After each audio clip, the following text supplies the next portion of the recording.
This is still Midday Live on TV3, and time now for some business news. And I've been joined by Kweku Timing, the only man with all that has to be told in the world of business. Kweku, good afternoon, and thank you for joining us. Good afternoon. We hear that the IMF gave some recommendations, and Ghana seems to have to comply. Is that the case? All right, definitely we would have to comply, but what this brings aboard is the credibility that it comes with. Now, for some time now, you've seen that investor committee's confidence in the country is beefed up. So they are all looking at now channeling their funds into the country. Now, that is one aspect of it. Now, when we talk about the proper bailout, that's the monetary institution, or the Washington lenders would be able to also channel some funds into the country. So with all these arguments, it obviously goes beyond the conditionalities of the IMF. Definitely we're talking about this and many other interesting details, but let's just go back a little bit to somewhere Friday where they concluded the discussions with the IMF. Now, just after that conclusion, well, we've had some people indeed criticize the government for dragging the country to the Washington lenders. Some critics argue government's extravagant spending has led to the country's current economic woes. An IMF team concluded scrutiny of data presented by government on Thursday, September 25, and most Ghanaians are now waiting for a bailout package to be rolled out. After a roundtable meeting organized in Accra to discuss the impact of the IMF bailout for Ghana, an economist, Sidney Kesley-Hayford, said the government should adopt prudent measures to check wasteful spending. The result of the cash deficits, the over expenditures, the dearth of any money to do anything. Since the election petition kicked in for 8 months, where business activity reduced, but it wasn't impossible. We could have been a lot better off had we not depleted the reserves so badly. The chief executive of Dilex Finance, Ken Thompson, wants Ghanaians to embrace the bitter experience in the coming days. Remember that the government is the biggest spender.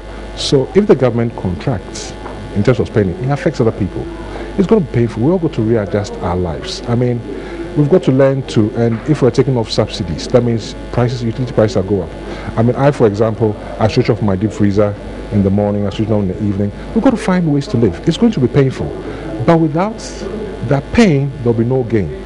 Imani Ghana's Franklin Kujo urged government to immediately halt all contracts and run a value for money assessment. I would suggest, for instance, that he stops almost all the projects that are being announced, left, right, center, especially those ones that do not go through Parliament. Do a value for money audit. That should not take more than 3 months to do, so that we decide on which projects are priority and which ones are not. It's not just because you want to develop the economy, you build roads. Some roads will lead to nowhere. The president should not be engaging in some of these wasteful projects like Commander Sugar Factory. The business proposition is wrong. A finance lecturer at the University of Cape Coast has joined us on the line, John Gachi. A very good afternoon. Thanks for joining us. Now, if you could get bits of the story, we had some critics just giving out their views there. Now, one key one, Sidney Kesley-Hayford says, we have overspent and that is why we have come to this level. Another one says, stop all the government contracts that are being given out and let's review it. Let's get value for money before we continue anything like this. John Gachi, with all these criticisms coming up, what would you want to say about them? Well, I don't know what the criticism is about, because I am aware that it is even stated in the 2014 budget why we are facing these challenges. And that include deficit, that is over expenditure. So I don't actually know, unless you reframe your question. I don't actually know what Sidney Kesley-Hayford said. Because it is already known that deficit is one of the problems we are facing. So I don't know why it should become criticism. Well, of course, he argues that as a nation, we have overspent our budget, and he critically lays it at the doorstep of government and says, this is what you have done, reason why we have come this far. So you should carry the shame too. It's very difficult for me to be answering these questions because I don't know where you were coming from. Let me twist it a little bit then. What about the Imani CEO who says categorically that, look, at this point we've engaged ourselves in a lot of contracts that are so to say, in a very hard way, not necessary. Let's halt all contracts and let's review the contracts. Well, I think it's important that money, especially those money that were borrowed, that's right, are spent on projects that have been earmarked for this money. And what we have realized across the country that we see a lot of projects started, they never get completed. That's right. The reason being that most of these projects are not captured as part of the budget, and for that matter, they are off-budget projects. They are the causes of some of the deficit that we have in the country. So if he is calling for a review of those projects, that is good, because money borrowed in the interest of the country must be seen to be in the interest of the country. But the only area that I am not too sure about is to stop the project, review them before we can continue. I think that would be a waste of money, because we know that with a slight change in macroeconomic indicators, the cost of projects will be will shoot up significantly. So if you stop, I don't know how that will be reflected in the cost of this project. So It is important that we review the project. We know that the money are being spent on the project. And this should not only come from the perspective of government, it should also come from the perspective of Parliament, because they have been approving the loans. They should also be in a situation to tell us that the money we have approved, we are sure that they are being used, so that there will be check and balance in the entire process. Well, just before I let you go, now the discussions is ended. We want to see what will come. But Ken Thompson tells us, indeed, this initiative is going to be painful for Ghanaians, but we should embrace the pain. Do you think it's going to be painful?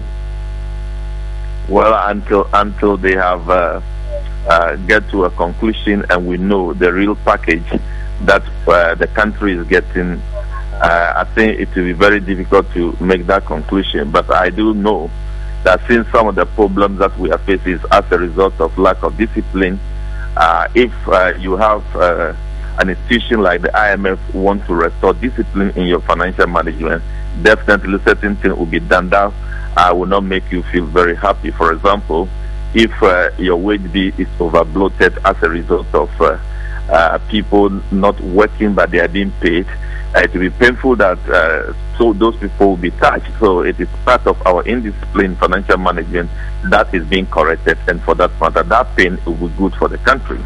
All right, John Gachi rephrases it in another way and say that pain will be good for the country. I salute you this afternoon for bringing us all those details. We'll look at other interesting details. And now, the low level of insurance penetration in Ghana has been blamed on lack of trust on the part of some insurance companies. Now, patrons say widespread concern over insurers' interest only in collecting premiums and carelessness about their welfare is a setback for the industry. A report by Peter Kwao Adato.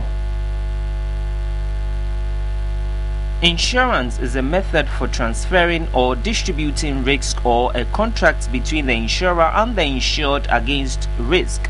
It was first practiced by the Chinese and Babylonian traders dating back to the 3rd and 2nd millennia BC. The transaction involves the insured assuming a guarantee in the form of payment to the insurer in exchange for the insurer's promise to compensate the insured in the case of a financial, material or personal loss. While many Ghanaians are yet to appreciate the concept, there is a perception that most insurers fail to deliver on their promise. Some of the reps are not truthful with us. They will tell you, oh, use any date, especially with this death benefit. And when the unforeseen happen, you go, they open a long list of laws, rules and regulations. And it becomes a legal battle. The whole branch manager of Barclays Bank, Godson Dogbe, insisted the industry can only succeed if officials are trustworthy. You may know your product, you may say all sorts of things, dress well, try to be honest, and then you look at your attitude too. Because when you go with an attitude which is positive, trust me, everybody would like to listen to you. So let's be honest. A divisional chief of the Asogli traditional area, Togbe Kotoku the 11th, called for expanded services. Normally, most of these policies are only in the cities. Our brothers and sisters in the small towns and villages hardly hear of this. Meanwhile, most of them undertake tasks that need to be insured. For instance, farming, if you can go into the hinterland. Kojo Addison is the managing director of Star Life Assurance. The fact that there's misconception or mistrust out there doesn't mean that they should shy away from insurance. Insurance is something that is good. It is only when you taste it that you see that it is good. So I want to urge all of them, especially those who don't have insurance, to come and patronize our product. And I'm sure that when they do, they'll be able to secure their future and the future of their children. And so many thanks for staying with us. One good one that you can get is to insure yourself, probably, and your family and your business. My name is Kwekutim, and we'll join you later in the day with some more updates.